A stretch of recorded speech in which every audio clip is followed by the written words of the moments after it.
So tá an seo thuas I Cathair Con Roí agus in áíire de strachel mé le ceist na Gaeilge le pí beag marial na fhíseán seo. Ba bháil am fhíseán I dhéanamh marial na átainna dríochta atá in éireann agus ach go hára thuas an seo na sléite. Agus tá grá anna bhuagam na Gaeilge, so tá teannas ann idir teangan na fhíseán in áíire. An cearta míad dhéanamh as Béalra, an cearta míad dhéanamh as Gaeilge, agus beidir fothidal le chur leis. Agus an réiteach tháinig mé ná beidir nach chuil sé sásúlach, tas nó míad leis anuas agus is féidir le ahrú de réir chéile mar iann sé. Ná táim chun an fhíseán marial an áit dhéanamh as Béalra. Mar an áíire tá sé díirithe thurasóirí. Agus is Béalra a labhraíonn thurasóirí den chuid is mó nuair a hagann siad an seo. Is anamh an duine álamíonn an Gaeilge agus iad ag teacht an seo.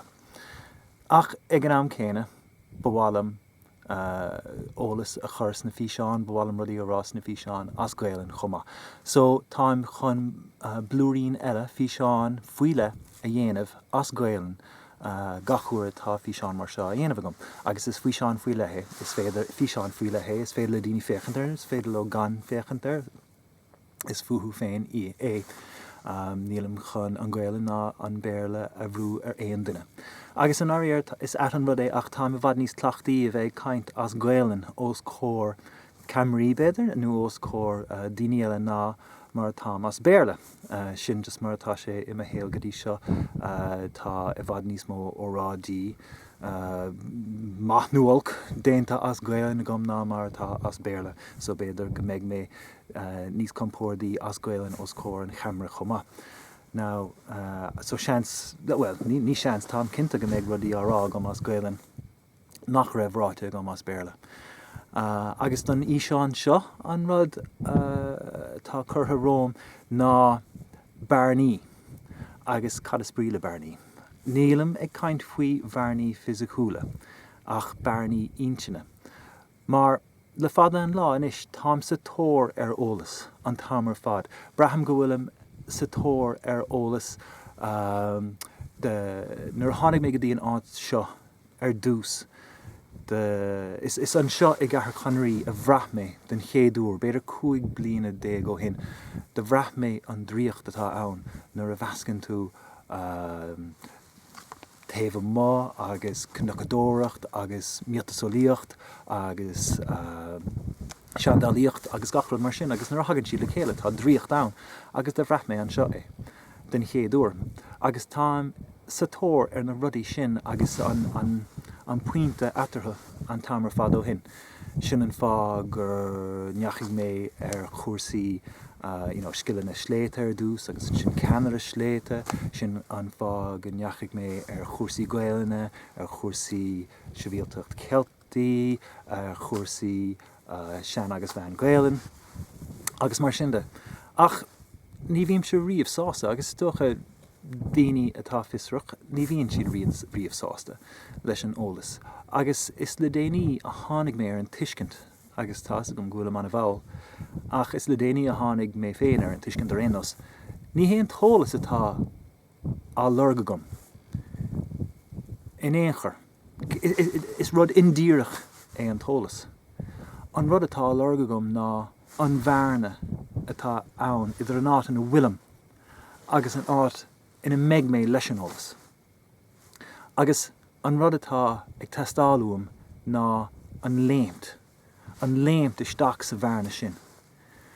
An támar fad, an kind of an aineolas atá ann, agus léimt isteach san aineolas sin. Mar is anamh le léimt seo a bhí míad in ann an aineolas sin a bhrastant. De gan ná mar riní fásta is dócha is brealann a bheith smíanamh go smachta goin ar gachéon rud in our dimple. Agus ní bhahíon míad compordach in éonchar mar bhfuil an smach sin a goin. Ach is sa bhearna atá an dríocht. Is sa bhearna sin atá alíonn mar hampel. Tám ag éisteacht le Seth Godin faoi láthair údar agus pléan sesin a go háirithe alíontóirí agus an bhearna sin, agus caiith tú a bheith compórdach I stig sa bhearna.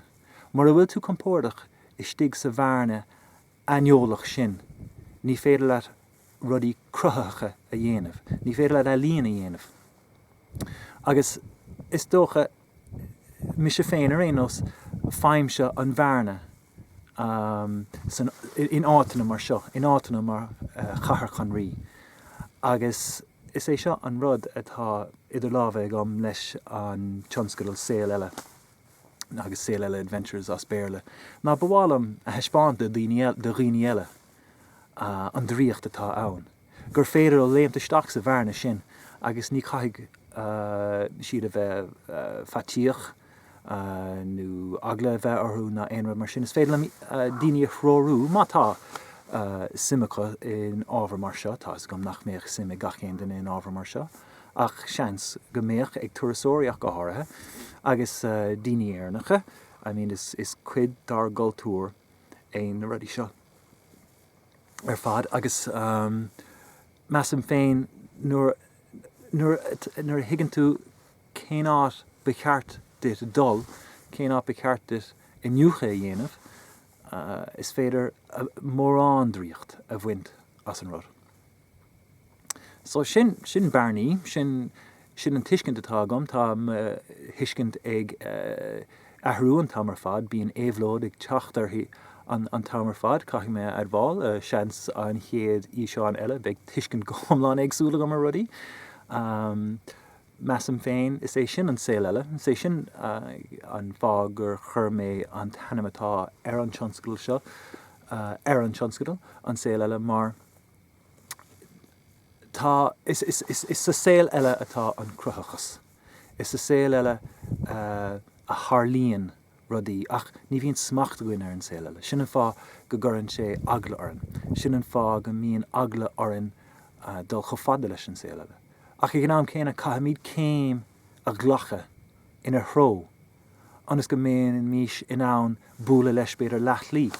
Agus sin na rudaí a bhíonn ar árá agus á blé ag John Moriarty chuma fealsúnaí úntach ar dhéiste go raibh a anam, ach pléann sesin an Saol seo, an Saol eile, spiridáltacht, agus conas is féidirlinn an bhearna a thrasnú, nó conas is féidirlinn búla leis an Saol eile, búla le manan an mac lír, an dia a muinenn sé úsáideas chun rudí mar seo a heispáint.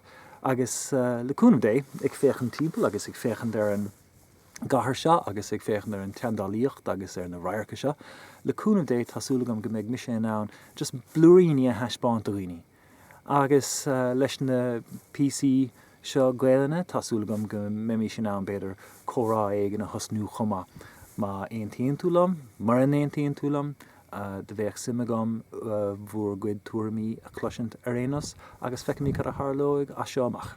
Gur míle.